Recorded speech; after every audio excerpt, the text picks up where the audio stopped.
ইন্না আতানা সাদাতানা ওয়া কুবরানা। আল্লাহ, আমরা দুনিয়াতে নেতাদের অনুগত করেছিলাম, অনুসরণ করেছিলাম নেতাদেরকে, নেতাদের পিছনে খালি ছুটেছি ঘুরঘুর করে, একটু পদ পাবতা ইত্যাদি ইত্যাদি বিভিন্ন বিষয়ে ছোটাছুটি করেছি, ঘোরাঘুরি করেছি।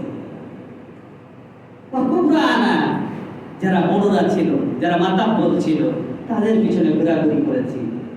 আর ঘোরাঘুরি করার কারণে আর এই কারণে তোমার সত্য পথ থেকে, তোমার নবীর পথ থেকে বিচ্যুত হয়েছে। অতএব চিন্তা করেন, আপনি যার পিছনে আপনি স্লোগান দিচ্ছেন, আপনি কি চান কাল কিয়ামতের ময়দানে তার পিছনের সারিতে আপনি দাঁড়াবেন? তার সারিতে দাঁড়িয়ে আপনি জান্নাতে যেতে পারবেন? স্লোগান খুব সাবধানে দিতে হবে।